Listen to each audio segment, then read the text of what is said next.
കഴിഞ്ഞ വീട്ടിൽ പറഞ്ഞ സാധനം ഉണ്ടായിരുന്നു. ഇസ്ലാം പറയുന്നു വലനബുലുവന്നക്കും ബിശൈഇൻ, ഞാൻ നിങ്ങളെ പരീക്ഷിക്കും ചില കാര്യങ്ങൾ കൊണ്ട്. ഖൗഫ്, ഭയം കൊണ്ട് പരീക്ഷിക്കും. വൽജൂ, വിശപ്പ് കൊണ്ട് പരീക്ഷിക്കും. വനഖസി മിനൽ അംവാൽ, അഥവാ സമ്പത്ത് കുറഞ്ഞുകൊണ്ട് പരീക്ഷിക്കും. വലഅൻഫുസ്, മനുഷ്യന്മാരുടെ മരണം കൊണ്ട് പരീക്ഷിക്കും. അവൻ പറയുന്നത് കേട്ടോ, മനുഷ്യന്മാരുടെ മരണം കൊണ്ട് പരീക്ഷിക്കും. അള്ളാഹു അറിഞ്ഞുകൊണ്ട് ചെയ്യുന്നതാണ് ഇതൊക്കെ. അവിടെ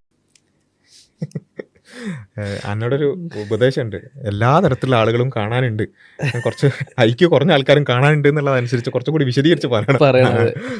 നോക്കാം എന്താ ബാക്കി എന്താ പറയുക നോക്കാം.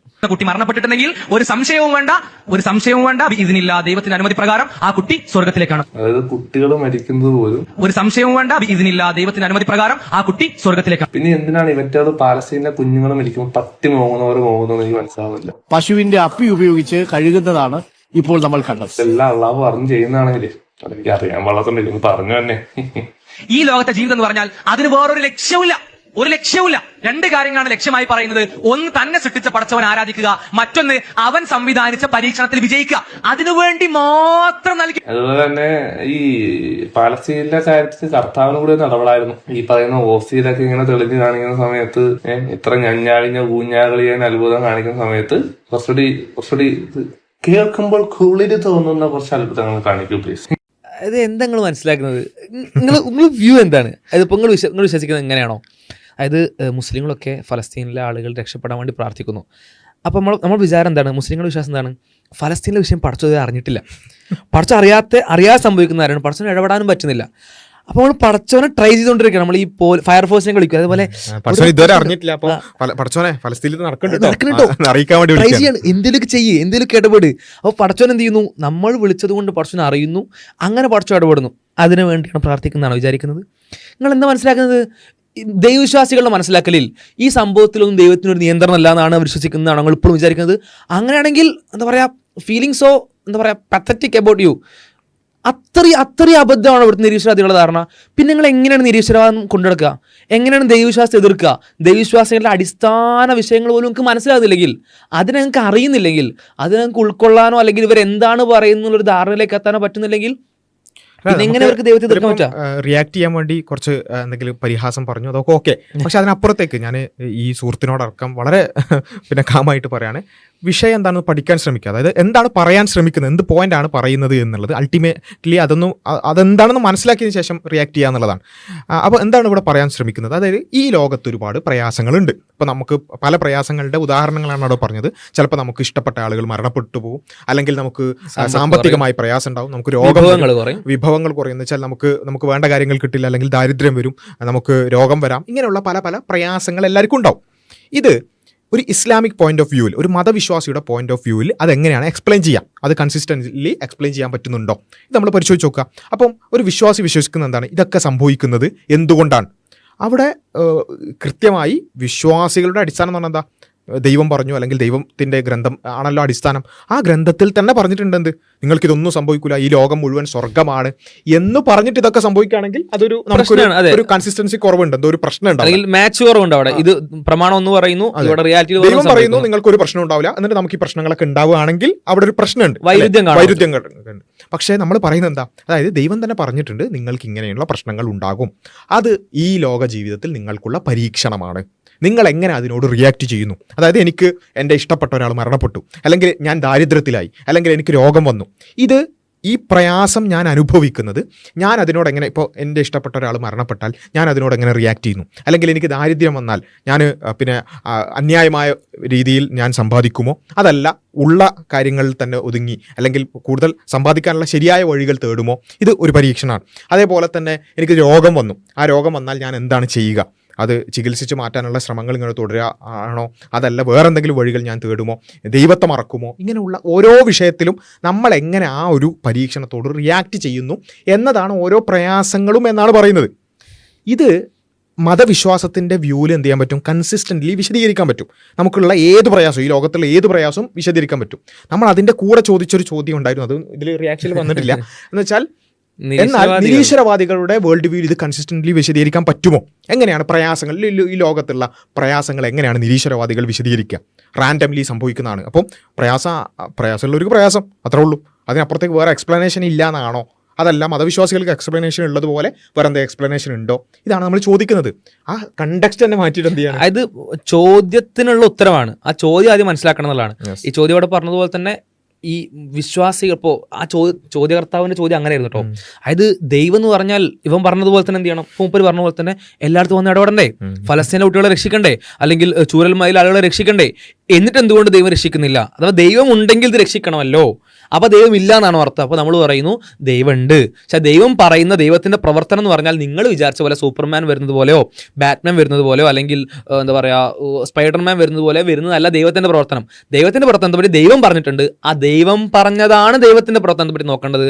നമ്മുടെ മായാവികതകളല്ല, നമ്മുടെ ഇമാജിനേഷനുകളല്ല, നമ്മൾ ആഗ്രഹിക്കുന്ന പ്രവർത്തനങ്ങളല്ല. ദൈവം എന്താ പറഞ്ഞത് അതാണ് ഇവിടെ പറയുന്നത്. ആ ആയത്താണ് ഇവിടെ പറയുന്നത്. അതിനാണ് അവൻ റിയാക്ട് ചെയ്ത് തുടങ്ങുന്നത്. ദൈവം എന്താ ദൈവത്തിന്റെ പ്രവർത്തനത്തെ പറ്റി പറയുന്നത്? പ്രയാസം ഉണ്ടാവും, ബുദ്ധിമുട്ടുണ്ടാവും, ഇവിടെ അതൊക്കെ സംഭവിക്കും എന്നാണ് ദൈവത്തിന്റെ പ്രവർത്തനത്തെ പറ്റി പറയുന്നത്. എന്നിട്ട് അതിന് റിയാക്ട് ചെയ്തിട്ട് ആ ക്വസ്റ്റ്യൻ വീണ്ടും ചോദിക്കാം, സൈക്കിളിക്കായിട്ട് ചോദിക്കാം. ഇനി ഇവിടെ വരുന്ന വേറൊരു ഒരു എന്താ പറയുക പൊട്ടൻഷ്യൽ ക്വസ്റ്റ്യൻ ആണ്. അങ്ങനെയാണെങ്കിൽ ദൈവത്തിന്റെ പരീക്ഷണമാണല്ലോ അതൊക്കെ.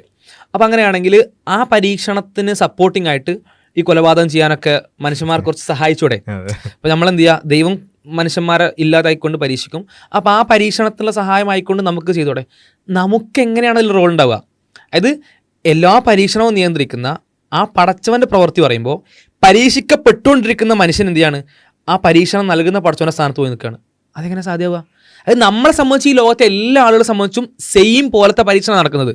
ആ പരീക്ഷണത്തിൽ ഓരോരുത്തർക്കുള്ള പരീക്ഷണത്തിന്റെ അവസ്ഥകൾ വ്യത്യാസം ഉണ്ടാവും. ഇനി ആരെങ്കിലും നമ്മൾ ഇനി ഒരാളെ കൊന്നുകൊണ്ട് പരീക്ഷിക്കാൻ പ്ലോട്ട് റെഡി ആയിക്കോട്ടെ, അവിടെ നമ്മൾ ആ പരീക്ഷണത്തിൽ തോൽക്കണം. അതായത് ഇവിടെ ഒരു കുട്ടി മരണപ്പെടുന്ന ഒരു സിനാരിയോ, അവിടെ നമ്മൾ എന്ത് ചെയ്യുക? നമ്മൾ പറയണം ഞാൻ പരീക്ഷണത്തിന് എയ്ഡ് ചെയ്യാൻ വേണ്ടി പോയിട്ട് കൊല്ലുകയാണെന്ന് പറഞ്ഞാൽ കാരണം എന്താ? നമ്മൾ ഈ ലോകത്ത് കുട്ടിയെ കൊല്ലാൻ പാടില്ല എന്നതാണ് മൊറാലിറ്റി.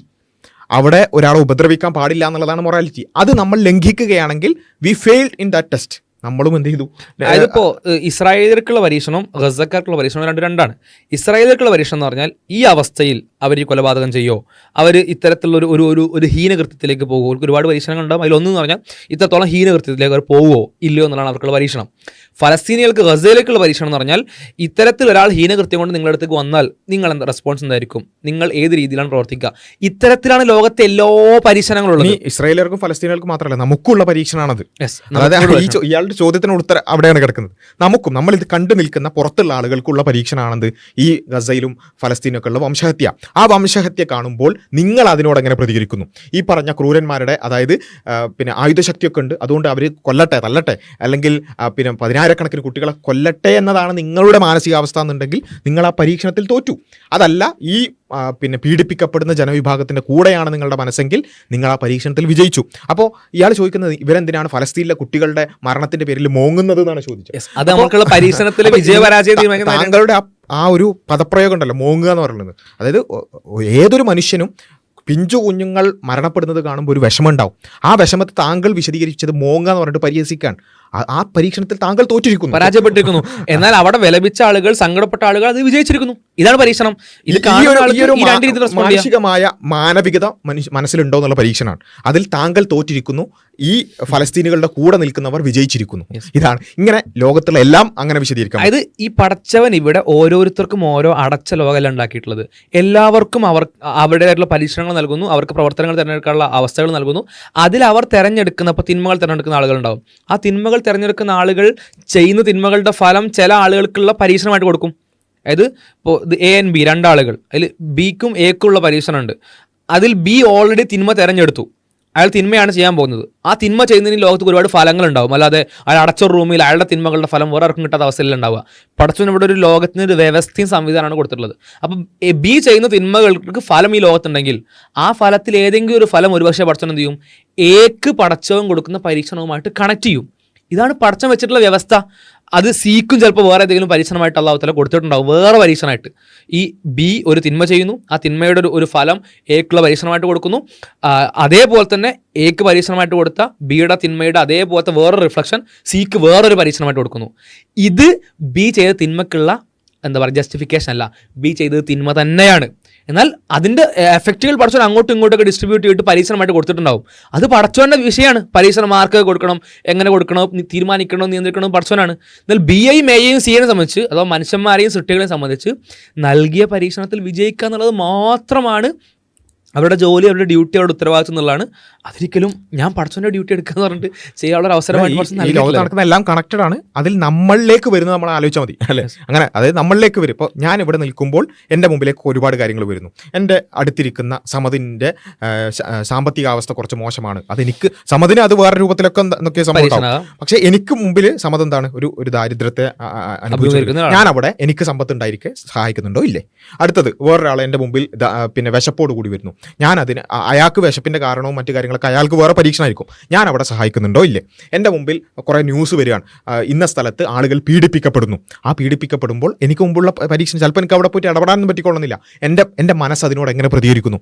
ആ പീഡിപ്പിക്കപ്പെടുന്ന ജനവിഭാഗത്തിൻ്റെ കൂടെയാണോ, പീഡിപ്പിക്കുന്ന ആളുകളുടെ കൂടെയാണോ, ആരുടെ കൂടെയാണ് എൻ്റെ മനസ്സ്? ഗസയിൽ വംശഹത്യ നടക്കുന്നു. അപ്പോൾ അവിടെ പിന്നെ എൻ്റെ മനസ്സ് ആ പിഞ്ചു കുഞ്ഞുങ്ങളുടെ കൂടെയാണോ, അതല്ല ഈ നരാധമന്മാരുടെ കൂടെയാണോ, അതല്ല എൻ്റെ മനസ്സിൽ ഈ പിഞ്ചു കുഞ്ഞുങ്ങളുടെ കൂടെ നിൽക്കുന്നവരെ മോങ്ങുക എന്ന് പറഞ്ഞ് പരിഹസിക്കുകയാണോ? ഇതൊക്കെ എൻ്റെ മുമ്പിലേക്ക് വരുന്ന ഓരോ കേസസാണ്. ഇങ്ങനെയുള്ള അനേകായിരം കേസസാണ് നമ്മുടെ മുമ്പിലേക്ക് ഓരോ നിമിഷവും വന്നുകൊണ്ടിരിക്കുന്നത്. അതിനോടൊക്കെ എങ്ങനെ നമ്മൾ റിയാക്ട് ചെയ്യുന്നു എന്നുള്ളതാണ് പരീക്ഷണം. അവിടെ നമ്മൾ മനുഷ്യരാവുക, നല്ലവരായാൽ, നല്ല മനസ്സുണ്ടെങ്കിൽ നമ്മൾ അതിനോട് നന്നായി പ്രതികരിക്കും. ഓരോ വിഷയത്തിൽ നന്നായി പ്രതികരിക്കുമ്പോൾ നമ്മൾ ആ പരീക്ഷണത്തിൽ വിജയിക്കുന്നു. ഇതാണ് അൾട്ടിമേറ്റ്ലി ഈ സംഭവം എന്ന് പറയുന്നത്. അതിനെ എങ്ങനെയാണ് ഇത് നമുക്ക് എന്തായാലും ഇവിടെ സംഭവിക്കുന്ന കാര്യമാണ് ഈ പറഞ്ഞതൊക്കെ. കുട്ടികൾ മരിക്കുക, നമ്മുടെ ബന്ധപ്പെട്ട ആളുകൾ ഉറ്റവർ മരിക്കുക, ദാരിദ്ര്യം വരിക, രോഗം വരിക, ഇതൊക്കെ സംഭവിക്കുന്ന കാര്യം തന്നെയാണ്. നിരീശ്വരവാദിക്കും വിശ്വാസിക്കും ഒക്കെ സംഭവിക്കുന്ന കാര്യമാണ്. പക്ഷെ വിശ്വാസികൾക്ക് ഇതിനെ ഈ നിലക്ക് മാനവികമായിട്ടും ധാർമ്മികമായും വിശദീകരിക്കാൻ പറ്റും, ലോജിക്കലായിട്ട് അതിനെ വിശദീകരിക്കാൻ പറ്റും. പക്ഷേ നിരീശ്വരവാദികൾക്ക് പറ്റില്ല. നിരീശ്വരവാദികൾക്ക് ഗസയിൽ കുറേ കുട്ടികൾ, ആ കുട്ടികൾ ചാവാനുള്ളതാണ്. അതേപോലെ തന്നെ പിന്നെ ഉക്രൈനിൽ കുറേ കുട്ടികൾ കൊല്ലുന്നു, അത് ചാവാനുള്ളതാണ്. അതൊക്കെ എന്തായാലും സംഭവിക്കുന്നതാണ്. അതൊക്കെ റാൻഡംലി സംഭവിക്കുന്ന കുറേ ഈവൻസ് മാത്രമാണ്. അതിനോട് നമ്മൾ പ്രതികരിക്കേണ്ട കാര്യമില്ല. പ്രതികരിച്ചിട്ട് ഇപ്പം എന്താ കാര്യം അല്ലേ? ഇങ്ങനെയാണ് ചിന്തിക്കുക. അത് മാത്രമല്ല, അവരുടെ ജീവിതത്തിൽ വരുന്ന, സ്വന്തം ജീവിതത്തിൽ വരുന്ന പ്രയാസമാണെങ്കിൽ ഈ പ്രയാസത്തിൽ അതിനൊരു എക്സ്പ്ലനേഷനും ഇല്ല. എനിക്ക് കരകയറാൻ കഴിയില്ല, ഇത് എനിക്ക് വന്ന ബുദ്ധിമുട്ടാണ്, ജീവിതത്തിൽ പ്രയാസം വന്നു. ഇപ്പോൾ ഒരാൾ കുടുംബത്തിന് വേണ്ടി മാത്രം ജീവിച്ചൊരു മനുഷ്യൻ, ആ കുടുംബത്തിൽ എല്ലാ ആളുകളും പെട്ടെന്ന് ഒരു ആക്സിഡന്റിൽ മരണപ്പെടുകയാണെങ്കിൽ ആ മനുഷ്യൻ ആത്മഹത്യ അല്ലാതെ വേറെ എന്തോ ഓപ്ഷനാണ് നിരീക്ഷണത്തിൽ കൊടുക്കാനുള്ളത്? അയാൾ ആത്മഹത്യ വേണ്ടത്. ഞാൻ എൻ്റെ കുടുംബത്തിന് 2 മക്കളുണ്ട്, ഭാര്യയുണ്ട്, ഉമ്മയുണ്ട്. ഈ 4 പേർക്ക് ഞാൻ ജീവിച്ചെന്ന് വിചാരിക്കാം. ഈ 4 പേര് ആക്സിഡന്റ് മരണപ്പെട്ടു കഴിഞ്ഞാൽ ഞാൻ പിന്നെ എന്തിനാ ജീവിതം തുടരുന്നത്? ഒരു നിരീശ്വരവാദിക്ക് എന്താ ആൻസറാണ് പറയാനുള്ളത്? അവിടെ വിശ്വാസിക്ക് ആൻസറുകൾ ഒരുപാട് പറയാനുണ്ട്. അവർ അറ്റമില്ലാത്തൊരു ലോകം വരാനുണ്ടെന്നുള്ളതും, അവിടെ ഇവരുടെ ജീവിതം തുടരുന്നുള്ളതും, തൻ്റെ ജീവിതം തുടരുന്നുള്ളതും, അതാണ് അൾട്ടിമേറ്റ് ആയിട്ടുള്ള ജീവിതം എന്നുള്ള ഉത്തരങ്ങൾ അവൻ്റെ ജീവിതത്തെ ജീവിക്കാൻ പ്രേരിപ്പിക്കുന്നുണ്ട്. അപ്പോൾ എല്ലാ വിഷയത്തിലും നിരീശ്വരവാദം ഈ വേൾഡിലേക്ക് അപ്ലൈ ചെയ്യുമ്പോൾ നമുക്ക് ലഭിക്കുന്നത് നിരാശകളോ അല്ലെങ്കിൽ എന്താ പറയുക പ്രതികരണം ഇല്ലാത്തൊരവസ്ഥയൊക്കെ ആണെങ്കിൽ, വിശ്വാസം നൽകുന്നത് പ്രതികരണശേഷിയാണ്, വിശ്വാസം നൽകുന്നത് സമാധാനമാണ്, സന്തോഷമാണ്, പ്രതീക്ഷയാണ്. മാത്രമല്ല ഇവിടെ നടക്കുന്ന കാര്യങ്ങൾക്ക് ബെറ്റർ എക്സ്പ്ലനേഷനാണ്. ഒരു ആശയം അത് ശരിയാണോ തെറ്റാണോ എന്ന് നോക്കാൻ ഏറ്റവും ബെസ്റ്റ് എന്ന് പറഞ്ഞാൽ അതിന് ഈ വേൾഡിനെ എക്സ്പ്ലെയിൻ ചെയ്യാൻ പറ്റുന്നോ നോക്കുക എന്നുള്ളതാണ്. എത്ര മനോഹരമായിട്ടാണ് ഈ വേൾഡിന് ഇസ്ലാം എക്സ്പ്ലെയിൻ ചെയ്യുന്നത്. ബുദ്ധിമുട്ടുണ്ടാവില്ലേ? ബുദ്ധിമുട്ടുണ്ടാവും. അതേപോലെ തന്നെ ബുദ്ധിമുട്ടിന് പരിഹാരമുണ്ടോ? പരിഹാരമുണ്ട്. എന്തുകൊണ്ട് ഈ ബുദ്ധിമുട്ടുകൾ, എന്തുകൊണ്ട് ഈ പ്രയാസങ്ങൾ, ഈ ഒരാൾ ചെയ്യുന്ന നന്മതിന്മകൾ എങ്ങനെയാണ്, ഒരാൾക്ക് ലഭിക്കുന്ന പരീക്ഷണം എന്താണ്, സകല കാര്യങ്ങൾക്കും ഇസ്ലാമിൻ്റെ അടുത്ത് കൃത്യമായ ഉത്തരങ്ങളുണ്ടെന്നുള്ളതാണ്. ഇവിടെ നിങ്ങൾ പറഞ്ഞതുപോലെ തന്നെ ദൈവമുണ്ടെങ്കിൽ ദൈവം ഇടപെടണ്ടേ? ദൈവം ഇടപെടണം. എപ്പോഴെന്നറിയോ? ദൈവം ഇടപെടൽ വാഗ്ദാനമായിട്ട് നൽകിയിട്ടുണ്ടായിരുന്നെങ്കിൽ, ഇടപെടുമെന്ന വാഗ്ദാനം ദൈവം നൽകിയിട്ടുണ്ടായിരുന്നെങ്കിൽ ദൈവം ഇടപെടണം. പക്ഷെ ദൈവം അങ്ങനെ ഇടപെടൽ വാഗ്ദാനമായിട്ട് നൽകിയിട്ടില്ല. ഇനി പ്രാർത്ഥനയ്ക്കുള്ള സ്വീകാര്യത പോലും ദൈവം പല രീതിയിലാണ് പറയുന്നത്. അവിടെ അതിൻ്റേതായിട്ടുള്ള മാർഗ്ഗങ്ങൾ, അവിടെ അതിൻ്റേതായിട്ടുള്ള സംവിധാനങ്ങൾ പറയുന്നുണ്ട്. അഥവാ ദൈവം എങ്ങനെയാണോ ദൈവത്തിൻ്റെ പ്രവർത്തനങ്ങൾ വിശദീകരിക്കുന്നത്, ആ വിശദീകരണം പോലെ തന്നെയാണ് ഈ ലോകം വർക്കാകുന്നത്. ദാറ്റ് മീൻസ് ആ വിശദീകരണം, ആ ദൈവത്തിൻ്റെ പ്രവൃത്തി അല്ലെങ്കിൽ ആ ആശയം, അതിൻ്റെ ശരിയാണ്, അതിൻ്റെ സത്യതയാണ് ഈ ലോകം നമുക്ക് ഈ സൈഡിൽ കാണിച്ചിരുന്നതാണ്. അപ്പോൾ ഇത് പിന്നെ കുറച്ചുകൂടി വിശാലമായി ഈ വിഷയം പഠിക്കാൻ ശ്രമിക്കണം എന്നുള്ളതാണ് ആ സുഹൃത്തിനോടും മറ്റുള്ള ആളുകളോടൊക്കെ പറയാനുള്ളത്. ട്രോൾ ആയിക്കോട്ടെ, അത് നിങ്ങൾ ചെയ്തു, നിങ്ങൾക്ക് ആവശ്യമായ റീച്ചൊക്കെ കിട്ടിയിട്ടുണ്ട്. പക്ഷേ അതിനപ്പുറത്തേക്ക് നിങ്ങൾ എന്ത് ചെയ്യുക, കുറച്ചും കൂടി ഒന്ന് സീരിയസ് ആണല്ലോ, നമ്മുടെ ലൈഫുമായി ബന്ധപ്പെട്ടുകൊണ്ടുള്ള, നമ്മുടെ ജീവിത വീക്ഷണവുമായി ബന്ധപ്പെട്ടുള്ള വിഷയമാണ്. അപ്പോൾ കുറച്ചും കൂടി സീരിയസ് ആയിട്ട് എന്ത് ചെയ്യുക, ഇതിനൊക്കെ ഒന്ന് പഠിക്കാൻ ശ്രമിക്കുക. നമ്മളെ ഈവൻ നിങ്ങളിപ്പോൾ എടുത്ത ഏതാനും സെക്കൻഡുകൾ ക്ലിപ്പ് ഉണ്ടല്ലോ, ആ ക്ലിപ്പിൻ്റെ തന്നെ ഫുള്ള് കണ്ടാൽ തന്നെ ഈ കാര്യങ്ങളൊക്കെ നമ്മൾ അതിൽ ആ വീഡിയോ മാത്രം കണ്ടാൽ മതി. ആ വീഡിയോ മാത്രം കണ്ടാൽ മതി. അല്ലെങ്കിൽ കോഴിക്കോട് നമ്മൾ നടത്തിയിട്ടുള്ള പ്രോഗ്രാം തന്നെ ഫുൾ ആയിട്ട് അത് കണ്ടാൽ തന്നെ ഒരുപാട് വിഷയങ്ങൾ ഇത്തരത്തിലുള്ള ഒരുപാട് വിഷയങ്ങൾ നമ്മൾ അതിൽ കവർ ചെയ്യുന്നുണ്ട്. അതൊക്കെ കാണാൻ ശ്രമിക്കുക. ലൈഫിനെ നമ്മൾ ജോക്സ് അപ്പാർട്ട് നമ്മൾ എന്ത് ചെയ്യുക, ലൈഫിനെ കുറച്ചുകൂടി സീരിയസ് ആയിട്ട് കാണുന്ന കുറച്ച് സമയമൊക്കെ നമുക്ക് ഉണ്ടാവുമല്ലോ. അപ്പോൾ ആ സമയത്ത് നമ്മൾ എന്ത് ചെയ്യുക, ഇങ്ങനെയുള്ള വിഷയങ്ങൾ സീരിയസ് ആയിട്ട് എടുക്കുക. പരിഹാസങ്ങൾക്കപ്പുറത്തേക്കുള്ള ചില റിയാലിറ്റികൾ നമ്മുടെ ജീവിതത്തിൽ ഉണ്ടെന്ന് മനസ്സിലാക്കുക. നമ്മുടെ ജീവിതത്തിലും ഇത്തരത്തിലുള്ള ഒരുപാട് സന്ദർഭങ്ങൾ വരും. അവിടെ നമുക്ക് എന്ത് ചെയ്യാൻ പറ്റണം, ഇങ്ങനെ ഒരു സ്റ്റാൻഡിലൂടെ അല്ലെങ്കിൽ ഇത്തരത്തിലുള്ളൊരു ജീവിത വീക്ഷണത്തിലൂടെ പോകുമ്പോഴാണ് നമുക്ക് ശാന്തിയും സമാധാനവും പ്രതീക്ഷയും എല്ലാം ഉണ്ടാവുക എന്നുള്ള ഒരു കാര്യം നമ്മൾ മനസ്സിലാക്കുക. അപ്പോൾ എനിവേ ഈ ഇത്തരം വിഷയങ്ങൾ നമുക്ക് ഇനിയും കൂടുതൽ ചർച്ച ചെയ്യാം. അസ്സലാമു അലൈക്കും വറഹ്മത്തുള്ളാഹി.